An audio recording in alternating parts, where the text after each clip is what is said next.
Assalamualaikum warahmatullahi wabarakatuh.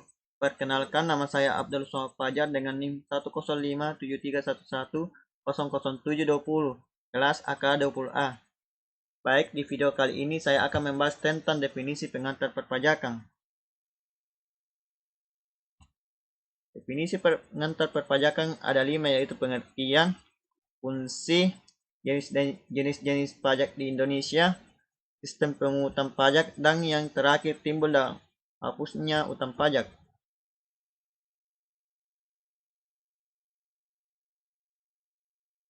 Yang pertama itu pengertian pajak.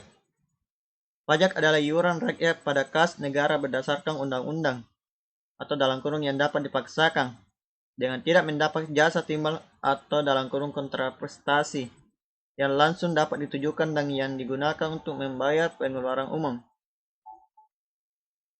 Yang kedua, fungsi pajak ada 4. Yang pertama itu fungsi budgetair. Artinya pajak berfungsi sebagai pundi-pundi negara. Yang kedua, fungsi reguler atau dalam kurung mengatur, gunanya untuk menerapkan kebijakan pemerintah dalam bidang sosial dan ekonomi di masyarakat. Yang ketiga, fungsi stabilitas.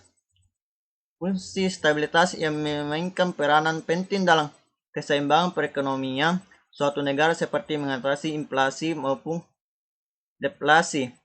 Salah satu contoh fungsi stabilitas terlihat ketika nilai tukar rupiah mengalami penurunan terhadap dolar Amerika.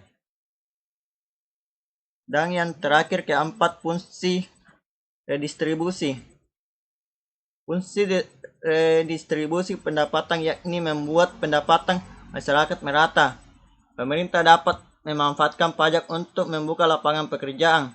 Dengan begitu akan banyak terserap tenaga kerja sehingga pendapatan masyarakat merata. Yang ketiga, jenis-jenis pajak di Indonesia. Yang pertama, menurut golongannya.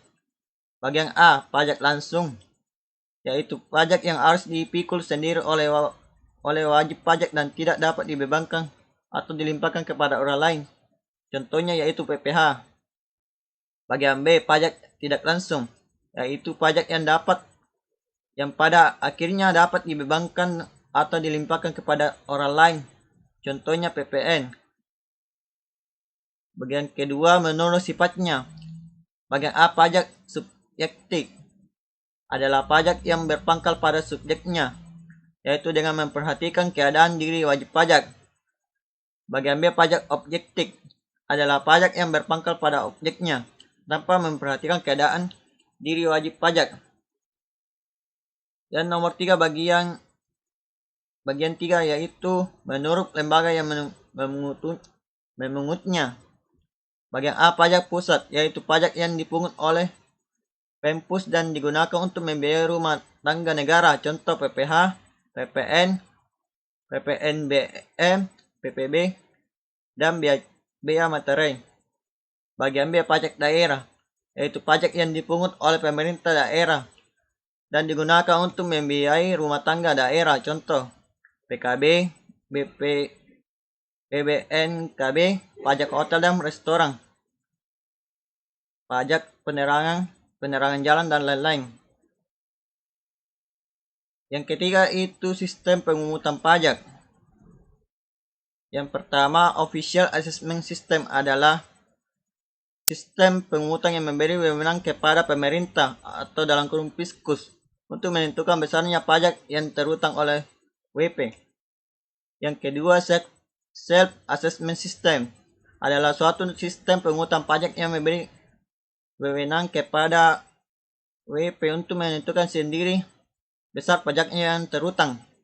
Yang ketiga, Withholding System adalah sistem pemungutan pajak yang memberi wewenang kepada pihak ketiga atau dalam kurung bukan Fiskus dan bukan WP untuk menentukan besarnya pajak yang terutang oleh WP. Yang keempat, timbul dan hapusnya utang pajak. Ada 2 ajaran timbulnya utang pajak. Yang pertama, ajaran formil. Utang pajak timbul karena dikeluarkannya surat ketetapan pajak atau dalam kurung SKP oleh Fiskus. Ajaran ini ditetapkan oleh Official Assessment System. Yang kedua, ajaran material. Utang pajak timbul karena berlakunya undang-undang. Seseorang dikenai pajak karena suatu keadaan atau perbuatan. Ajaran ini diterapkan pada self-assessment system. Hapusnya utang pajak dapat disebabkan beberapa hal, yaitu pembayaran secara lunas dalam bentuk sejumlah uang oleh wajib pajak ke kas negara. Dalam hal ini, wajib pajak dapat membayarnya sendiri atau menguasakannya pada pihak lain selama pihak tersebut bertindak atas nama wajib pajak yang memiliki utang pajak. Yang kedua, kompensasi. Kompensasi dapat dilakukan jika wajib pajak memiliki kelebihan dalam membayar pajak sehingga dapat digunakan untuk membayar utang pajak.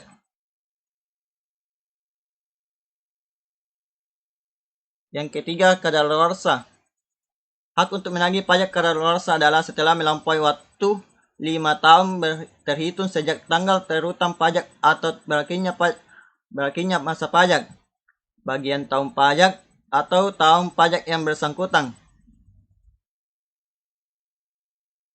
Yang keempat, penghapusan. Penghapusan dan pembebasan dan penghapusan. Penghapusan juga merupakan cara untuk mengakhiri utang pajak, namun hanya dengan alasan tertentu seperti wajib pajak terkena musibah atau karena dasar penerapannya tidak benar. Itulah tadi presentasi saya. Sekian dan terima kasih. Billahi fisabil haq, wastabul akhirat. Assalamualaikum warahmatullahi wabarakatuh.